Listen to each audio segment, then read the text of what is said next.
Nous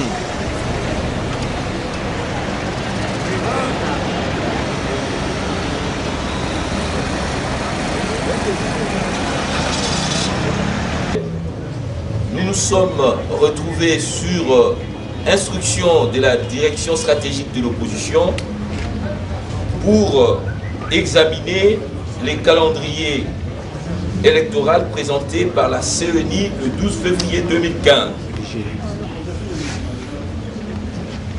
Les membres ou les experts, s'il faut les appeler ainsi, qui ont été désignés ont travaillé en passant à nos martyrs du 19 au 25 février 2015. Je vous prie à cet effet de consacrer quelques instants de silence en mémoire de ces martyrs.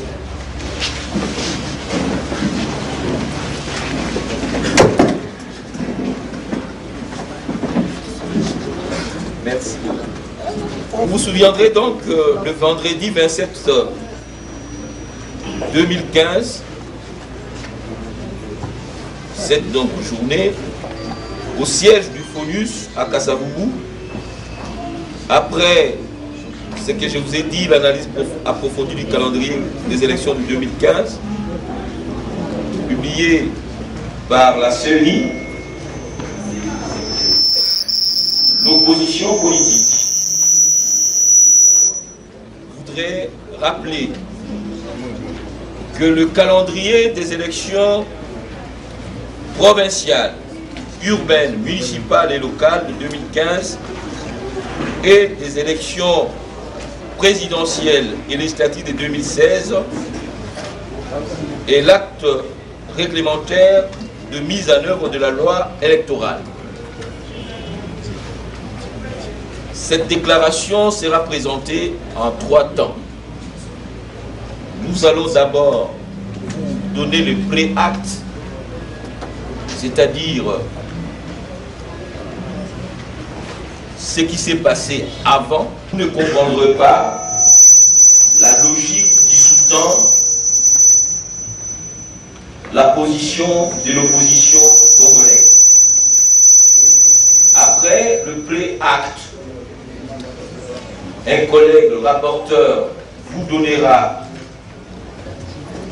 un commentaire de ce qui a été dit à la première rencontre, mais de manière approfondie, sur la position de l'opposition telle que donnée il y a 2 semaines. Nous terminerons par les options que l'ensemble des forces de l'opposition ont donné. En préambule, je voudrais vous dire que la publication du calendrier électoral est intervenue le 12 février 2015, c'est-à-dire quelques heures seulement après la promulgation, le même jour de la loi portant organisation des élections. Et pourtant, conformément à l'article 142 de la Constitution, qui stipule, je cite, « La loi entre en vigueur 30 jours après sa publication au journal officiel, à moins qu'elle ne dispose autrement. » La loi électorale ayant été publiée au journal officiel hier, c'est-à-dire le 17, plutôt le 26 février 2015, même si elle date du 17 février 2015, la première question que nous nous sommes posée est celle de savoir sous l'empire de quelle loi ce calendrier a été publié. On peut donc constater in limine litis que la CENI a pris des distances avec le prescrit de la Constitution. En effet, le respect strict de la Constitution aurait commandé que la CENI ait attendu son opposabilité à tous, c'est-à-dire la publication au journal officiel de la loi électorale, avant d'élaborer son calendrier et de le publier. Voilà donc la première entorse à la Constitution, qui doit être le socle de mécanisme de gestion de notre État. En ce qui concerne ces calendriers, l'on se souviendra qu'après ce qui a été appelé le chaos électoral de novembre 2011, l'Assemblée nationale avait demandé la surséance du processus électoral judiciaire en attendant la réqualification de la CENI, réqualification qui est intervenue le 19 avril 2013. Il était donc question de mettre une nouvelle administration électorale et d'enclencher un nouveau cycle électoral. Après 6 mois d'évaluation, la CENI va dans un document du 30 janvier 2014 intitulé « La RDC, 2 ans après les élections. État des lieux et perspectives ». Document que la CENI considère comme sa feuille de route pour la poursuite des processus électoraux en République démocratique du Congo. Elle va nous proposer 2 hypothèses. La première hypothèse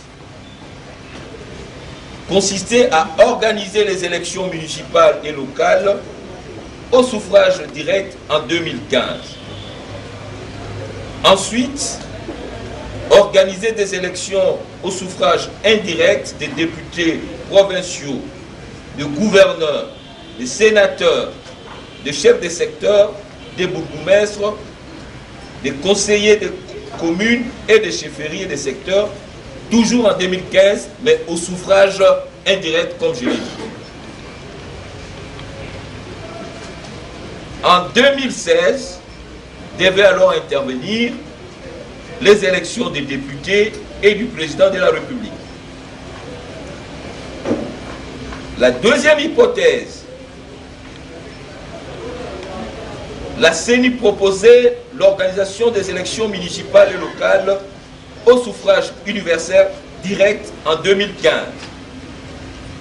Les élections au suffrage universel indirect des conseillers urbains, de chefs de secteur et des bourgmestres par les conseillers de communes, des chefferies et des secteurs en 2015.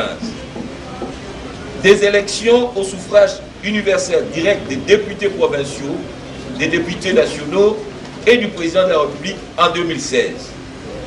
La CENI proposait les élections au suffrage universel indirect des sénateurs et des gouverneurs et des vice-gouverneurs en 2017.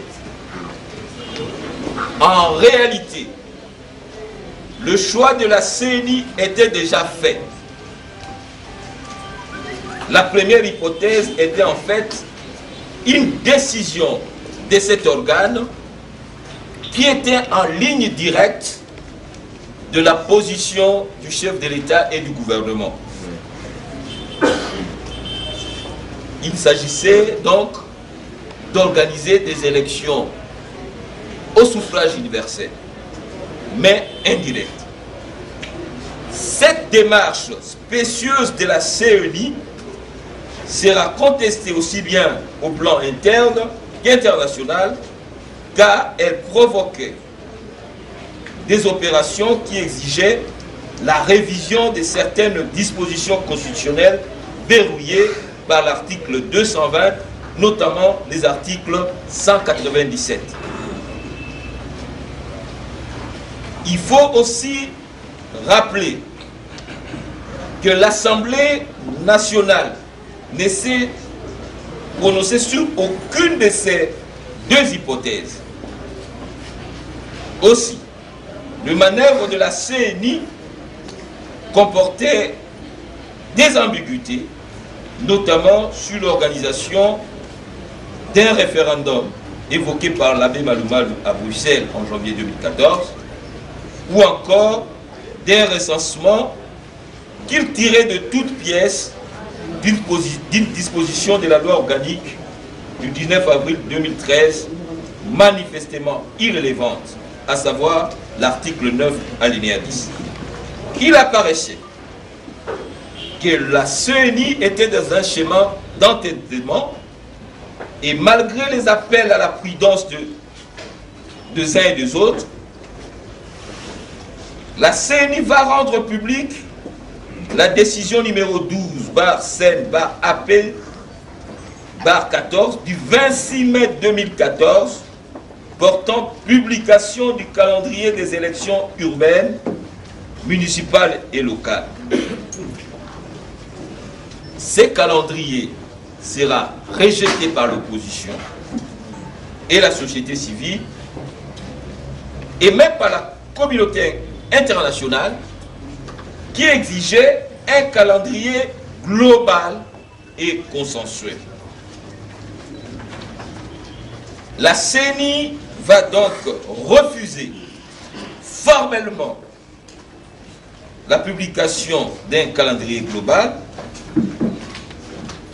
et va prétexter que les législateurs exigent pour les élections législatives nationales et présidentielles de 2016 l'organisation des recensements administratifs avant leur tenue. Le porte-parole du gouvernement va prendre le relais en annonçant que le Conseil de ministres a décidé lors de la réunion du 9 juin 2014 du principe de révision de quelques articles de la Constitution. Et cette révision s'est justifiée selon le porte-parole, j'espère du gouvernement, par la nécessité de corriger les faiblesses qui ont été à la base des dysfonctionnements observés, notamment lors des élections législatives et présidentielles de novembre 2011. Dysfonctionnements ayant engendré de nombreuses irrégularités, tant décriées aussi bien par la communauté internationale que la communauté nationale. Il fallait, selon le porte-parole du gouvernement, finaliser la décentralisation au moyen de l'organisation effective des élections au niveau local. Dans cet élan, 4 projets de loi adoptés par le gouvernement seront déposés au Parlement. La stratégie du gouvernement, aidé malheureusement par son bras séculier, la CENI, était claire. Comment permettre à la majorité de conserver au pouvoir en tripatouillant même les dispositions verrouillées à l'article 220 de la Constitution. Mais le contexte interne et international vont changer la donne. Au plan international et interne, il s'est installé une forte mobilisation sur l'impératif de protéger les constitutions. Au plan interne, malgré la publication des ouvrages, la création des associations bidons, de prophètes de malheur, la population va se mobiliser contre toute révision de la Constitution et dans ces concerts, il faut souligner le message adressé aux fidèles par la Senco et les évêques, affirmant clairement que la modification de l'article 220 constituerait une façon de briser la stabilité et l'équilibre de pouvoir et des institutions. 5 acquis importants ressortent de la publication du calendrier global, à savoir 1.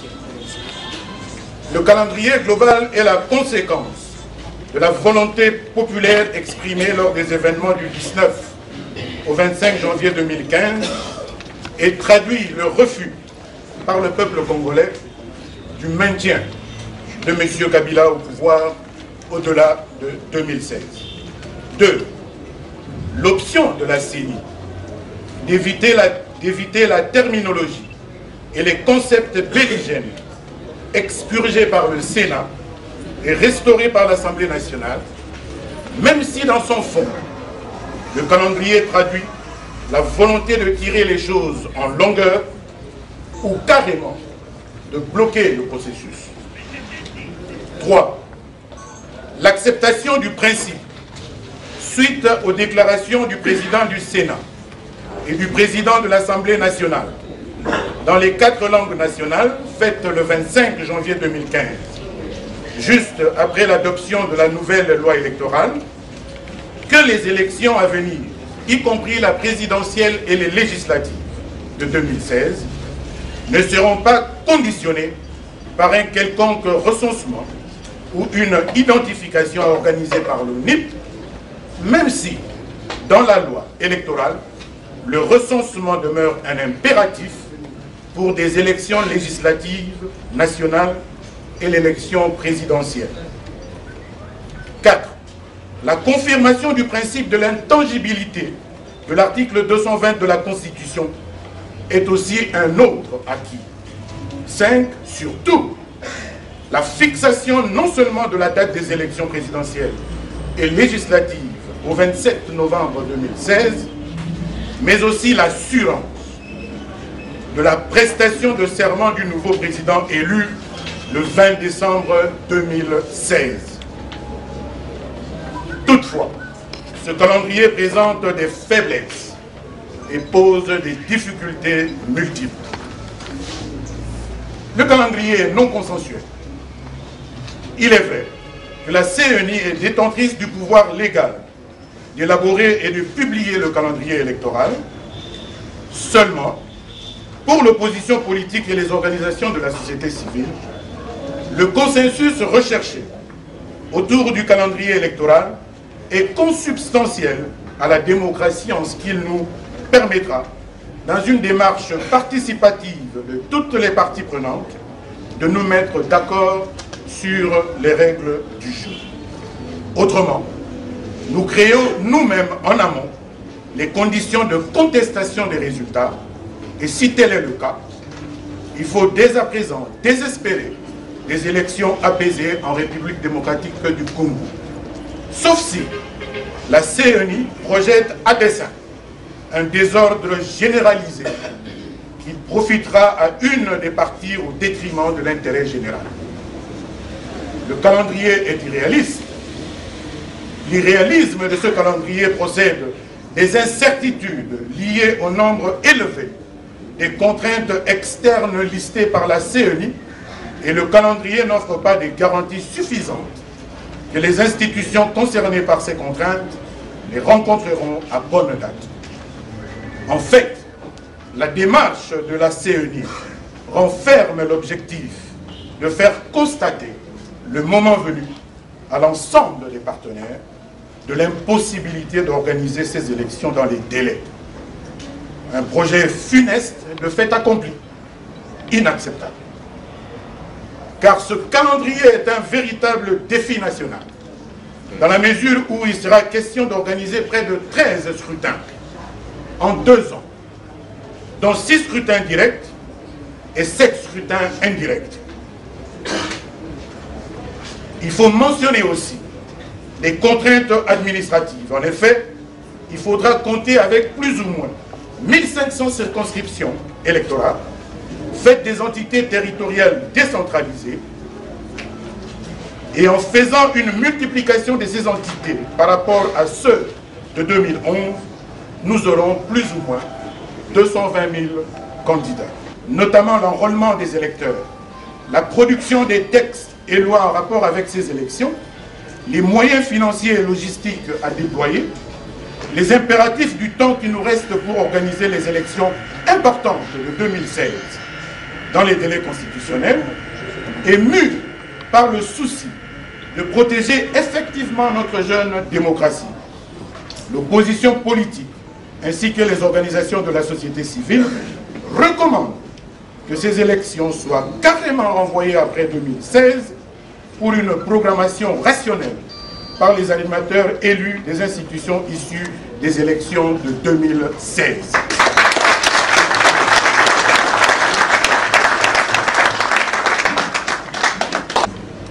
Il est évident qu'en excluant du processus électoral près de 5 générations de nouveaux majeurs depuis les élections de novembre 2011, ce calendrier viole effectivement l'article 5 de la Constitution en son dernier alinéa qui stipule, je cite, « Sans préjudice des dispositions des articles 72, 102 et 106 de la présente Constitution, sont électeurs et éligibles dans les conditions déterminées par la loi tous les Congolais de 2 sexes, âgés de 18 ans révolus et jouissant de leurs droits civils et politiques. » Fin de citation.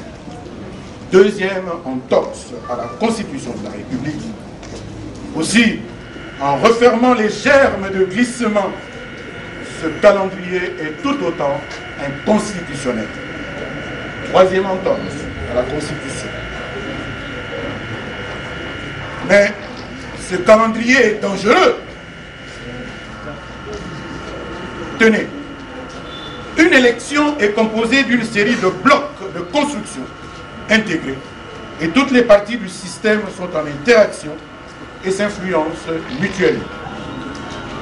Les parties prenantes et les différentes phases n'étant pas isolées, cette interdépendance des procédures, des mécanismes et des acteurs fait que si une activité prévue, par exemple l'enrôlement des électeurs ou le déploiement des matériels, connaît des ratés ou ne se fait pas au moment prévu, cet événement va inéluctablement influer sur les autres éléments du tout, notamment sur les acteurs, les finances, la disponibilité des appuis logistiques, les coûts, les transports, la formation, la sécurité, bref, sur l'élection elle-même. En analysant ce calendrier en profondeur, il se dégage une volonté manifeste de créer un nouveau chaos électoral et de fragmenter le pays. La volonté de statocide se révèle dans l'approche du gouvernement de démanteler les entités déconcentrées. Le ministère de l'Intérieur a déjà interdit aux commissaires de district, aux chefs des cités et de postes de travailler, de coupler dans la précipitation les scrutins locaux et d'installer en même temps les nouvelles provinces après 9 ans de léthargie intentionnelle. Le calendrier est mensonger et aléatoire. Le mensonge apparaît lorsque la CNI parle notamment de la constitution du fichier d'état civil des Congolais de l'étranger que le gouvernement doit réaliser en un jour, soit le 2 mai 2015. À n'en point douter, la démarche consiste à appâter et à tromper la diaspora congolaise. Il est aléatoire parce que le budget reste tributaire d'un plan de décaissement inexistant. Un budget qui est passé de 750 millions 212 788 $ américains en janvier 2014 à 1,145 milliard de dollars non ventilés et manifestement non exhaustifs. Car il faut prendre en compte près de 500 millions supplémentaires pour l'enrôlement des électeurs. Crédible, transparente, démocratique et dans les délais constitutionnels pour l'opposition politique et les organisations de la société civile, la réponse est non. Le calendrier publié par la CENI semble être une opération cosmétique qui apparaît comme un bluff dangereux, destiné à énerver le peuple congolais et à nous conduire vers un autre chaos électoral, à des conflits beaucoup plus profonds et potentiellement au démembrement de notre pays.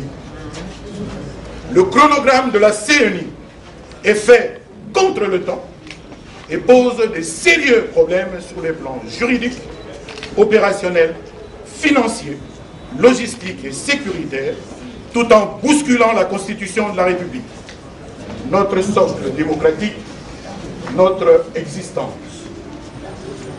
L'opposition politique et les organisations de la société civile observent que le calendrier global a été publié par la CENI en faisant fi à leurs appels répétés à un consensus autour de ce calendrier en vue de relancer le processus électoral dans un climat apaisé. De vider l'orthodoxie démocratique fixée dans la Constitution de tout son sang et lui transfuser celui d'une démocratie dite consensuelle à l'occasion des concertations dites nationales. 3. De procéder à l'élection des députés provinciaux au suffrage indirect. 4. De conditionner le processus électoral au recensement à travers une loi électorale de la mort en vue d'obtenir un glissement au-delà du terme constitutionnel. L'opposition congolaise ainsi que les organisations de la société civile ne pouvaient pas s'attendre à une œuvre rationnelle et impartiale de la part d'une CENI qualifiée depuis toujours de bras séculier d'un régime aux abois, déterminé néanmoins à défier le peuple congolais. Car la génétique de son président, l'abbé Malou Malou, résulte d'un inceste. Il n'a jamais été désigné.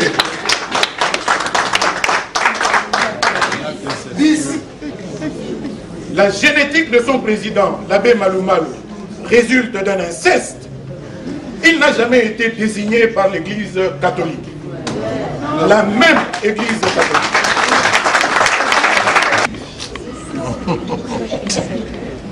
Sa feuille de route présentée à l'Assemblée nationale en date du 4 janvier 2014 et sa décision numéro 012 du 26 mai 2014 lui ont valu une plainte en bonne et due forme à l'office de Monsieur le procureur général de la République pour acte attentatoire aux droits garantis par la Constitution de la République et violation de celle-ci. Près de 60 000 Congolais ont signé la pétition demandant sa démission de la CENI. Son calendrier partiel du 26 mai a été rejeté. C'est lui le premier qui, devant l'Assemblée nationale, a trahi le peuple congolais en servant au gouvernement le projet de révision constitutionnelle. C'est encore lui qui a vendu le projet de loi électorale qui a entraîné mort d'homme du 19 au 25 janvier 2015. Son calendrier électoral global du 12 février 2015 est un bluff dangereux, source de massives contestations, d'affrontements et de chaos lors des prochaines élections. Des perspectives très sombres pour notre pays. Monsieur Malou Malou est donc un péché. Et rien ne lui réussit, et rien ne lui réussira. De ce qui précède, pour l'opposition politique congolaise et les organisations de la société civile, l'abbé Malou Malou n'est pas un technicien indépendant en matière électorale, mais bien un missionnaire politique au service de...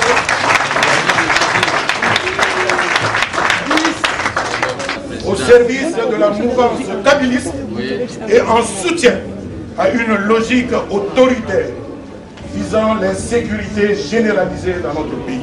Très bien.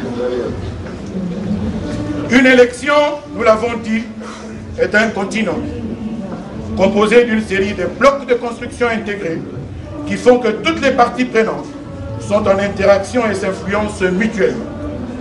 Les parties prenantes et les différentes phases ne sont pas isolées et cette interdépendance des procédures, des mécanismes, des acteurs fait que si une opération, par exemple, l'enregistrement des électeurs ne marche pas, cet événement influe négativement sur les autres éléments du tout, y compris sur les hommes et sur les finances, sur la disponibilité des appuis logistiques, les coûts, les transports, la formation, la sécurité à la fin, sur la crédibilité de tout le processus lui-même. En plus des faiblesses et difficultés relevées ci-dessus, y compris la difficulté Maloumal, une autre majeure demeure le fichier électoral. Sa révision est un impératif à double titre. 1. Résoudre la question de la violation de l'article 5 de la Constitution évoquée si haut concernant les nouveaux majeurs. 2. Résoudre la question de sa corruption, de l'existence et de la production des cartes d'électeurs trafiquées. Et regroupements politiques de l'opposition, ainsi que les organisations de la société civile et de la diaspora, donnons notre position suivante. 1. Les élections des députés provinciaux, de gouverneurs, de vice-gouverneurs et de sénateurs sont prioritaires parce que suspendues au cours du cycle électoral 2011-2016 et doivent être organisées en 2015 pour résoudre la question de leur légitimité, car l'illégitimité érode l'efficacité de l'État. Les élections présidentielles et législatives qui doivent obéir aux contraintes de la Constitution en ce qui concerne ces délais seront organisées en 2016 à la date prévue, soit le 27 novembre 2016 et la prestation de serment du nouveau président élu le 20 décembre 2016. 3. Quant aux élections locales, municipales et urbaines, qui sont plus complexes mais nécessaires à la consolidation de l'État et de notre démocratie par la base, nous les postposons après 2016 pour une programmation plus rationnelle. 4. Dans cet élan, les partis politiques et regroupements politiques de l'opposition, ainsi que les organisations de la société civile et de la diaspora, ont élaboré un projet de calendrier global, réalisable et cohérent comme support à cette déclaration et qui sera proposé lors des échanges formels que nous exigeons en vue d'un consensus pour l'organisation des prochaines élections dans un climat apaisé et dans les délais constitutionnels. 5. Les partis politiques et regroupements politiques de l'opposition, ainsi que les organisations de la société civile et de la diaspora, félicitent de nouveau le peuple congolais pour sa mobilisation, expression de sa forte appropriation de son destin, et l'invite à demeurer vigilant face à la volonté nocive d'une clique d'assoiffés de pouvoir, décidée à les conserver par des voies non démocratiques, frauduleuses, malhonnêtes, détournées, voire violentes. 6. Nous remercions aussi la communauté internationale pour son soutien au peuple congolais qui veut tout simplement retrouver sa dignité, et l'invitons à nous accompagner sur tous les plans, y compris matériel, technique et financier, avant, pendant et après le processus électoral, de manière à assurer et à asseoir dans la paix une alternative pacifique à travers l'organisation des élections libres, démocratiques et apaisées. 7. Nous invitons et surtout mettons en demeure la CENI à arrêter son entêtement et son alignement aux thèses destructrices, démocraticides, liberticides et statocides du pouvoir en place pour prendre en compte les préoccupations de toutes les parties prenantes, à savoir les partis politiques, la société civile, c'est-à-dire du peuple congolais et même de la communauté internationale. 8. Faute de s'aligner, l'opposition ainsi que les organisations de la société civile, s'appuyant sur l'article 64 de la Constitution, inviteront le peuple à mettre définitivement hors d'état de nuire ceux qui sont à la solde des forces obscures et qui œuvrent pour la fragmentation de la République démocratique du Congo, notre pays. 9. En attendant de favoriser la décrispation politique pour les élections apaisées, justes et crédibles, l'opposition ainsi que les organisations de la société civile exigent la libération immédiate et sans condition de tous les détenus politiques et d'opinion, notamment de M. Christopher Ngoï Moutamba, de l'honorable Eugène Diomindongala, de l'honorable Jean-Bertrand Ewanga, M. Vano Kiboko, Jean-Claude Mouyambo, Cyril Moupopa, Mike Moukebaï et tant d'autres. L'opposition exige aussi la réouverture des médias privés fermés, à savoir Canal Futur Télévision, RLTV, CKTV, RTCE, ainsi que des communications numériques. Nous exigeons aussi l'indépendance de la justice qui doit cesser d'être instrumentalisée par le pouvoir dans le but d'arrêter ou de museler les opposants ou les membres de la société civile. L'installation effective de la Cour constitutionnelle, la neutralité de l'armée, de la police nationale, des services de sécurité ainsi que de l'administration publique. Fait à Kinshasa le 27 février 2015. Nous vous remercions.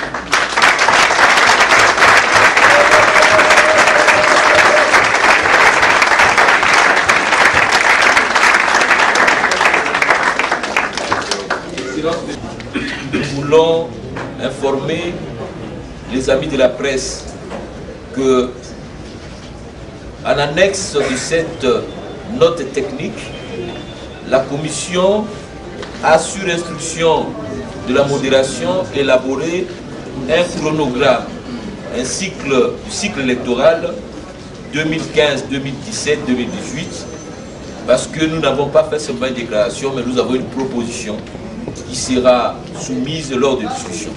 Encore une fois, Monsieur le Président de la modération, Monsieur le Président des partis politiques, nous vous remercions pour la confiance que vous nous avez témoignée et nous vous remercions et nous vous mettons à votre disposition. Merci beaucoup. Merci.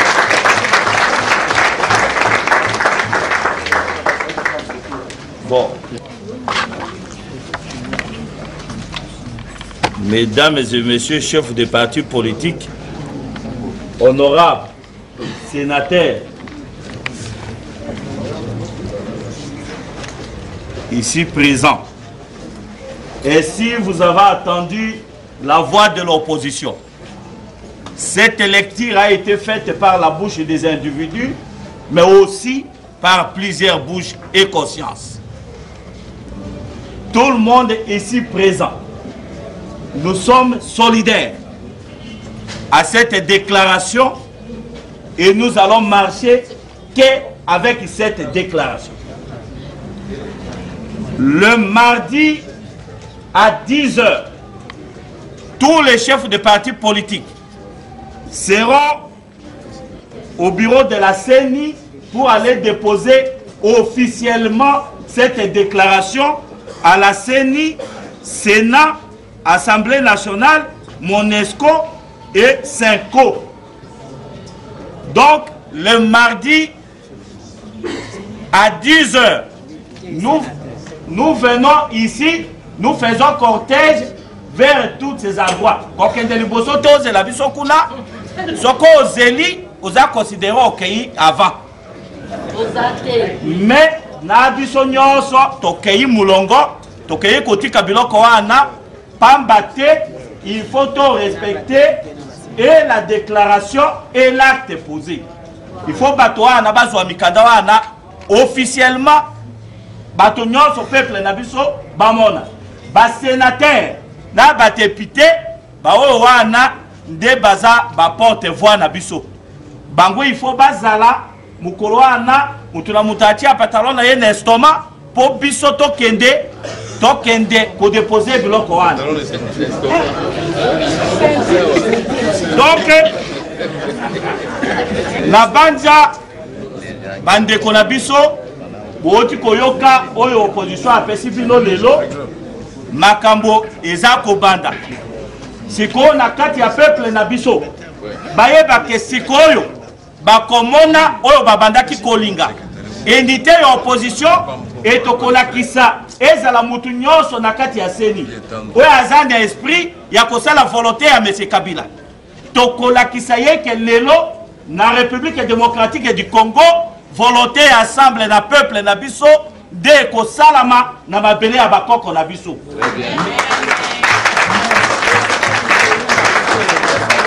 Ba Congolais nyonso baza déterminé pote batala mukolo wana oyo biso nyonso tukoaccompagner M. Kabila vers la porte na oyo akokota ya sika.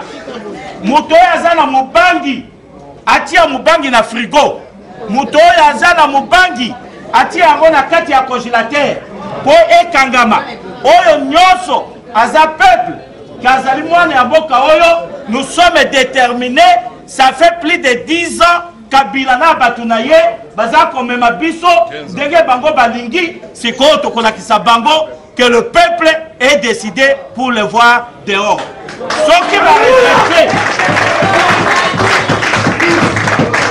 va respecter le calendrier autoproposé, tokotala entre Kabila na peuple na nazali na pouvoir. Et là c'est la rue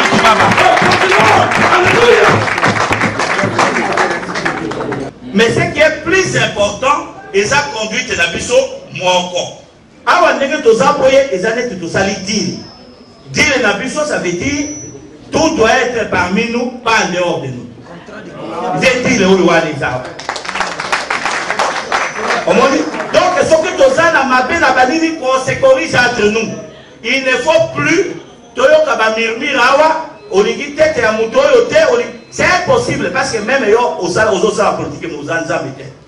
Oyo yo tinda batu na ba muto yo olingi komona na oyo yo olingi komona. Ça veut dire il faut qu'on se tolère. Poste des alimoko, quelles que soient nos ambitions, poste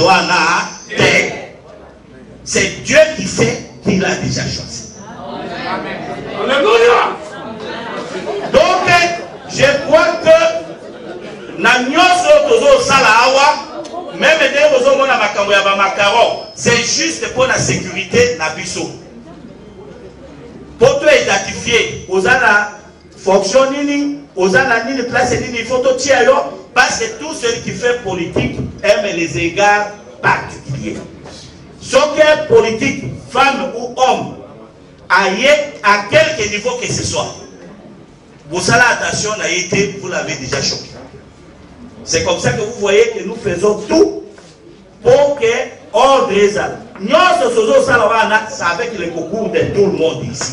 Ce n'est pas le FONUS a juste les cadres, mais ça a appris de tout le monde avec leurs idées, les tout matériel. C'est comme ça que nous arrivons à mettre ça en pratique. J'aimerais que vraiment les gens comprennent ça.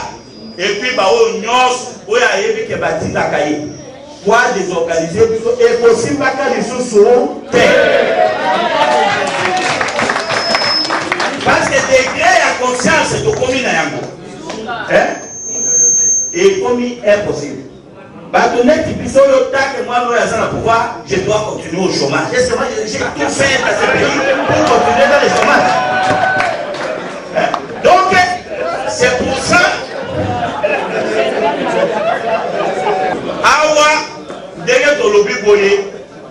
Il faut toujours beaucoup soit un numéro de téléphone. Mon ninga a un problème, informer les autres. Vous allez ou informer mon de l'autre côté ou il y a un doki pour rien. Soit un numéro à Baninga Moussou. Problème les amis ont informé Bissot. Donc créer unité de sécurité, na unité politique. Toyeba que Oyo a un problème boui. Toyeba parce que la force de l'opposition, c'est comment véhiculer l'information. Ce qui doit atteindre le niveau top, et là on manque beaucoup comme la mobilité.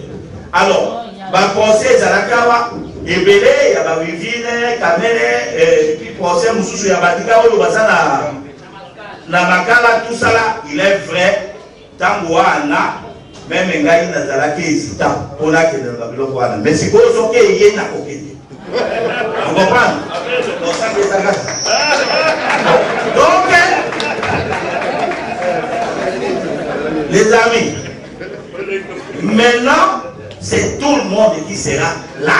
Parce que nous devons être présents là où les dictateurs, les jeunes dictateurs, et pour ça, là, ils mal. Awa, et pour comme en mobilisation, vous allez la procédure, vous allez vivre. Parce que comme la yélu, l'obé kozala moussa, l'obé mama eve, après l'obé lisanga, après bon. On est d'accord, c'est difficile pour la sina les cas de l'okoana. Alors moi je ne peux plus être là dedans. Donc, voilà un peu. Parce que le micro, on a besoin de sous des gens qui dépaient et les photos. Alors je dois profiter le maximum.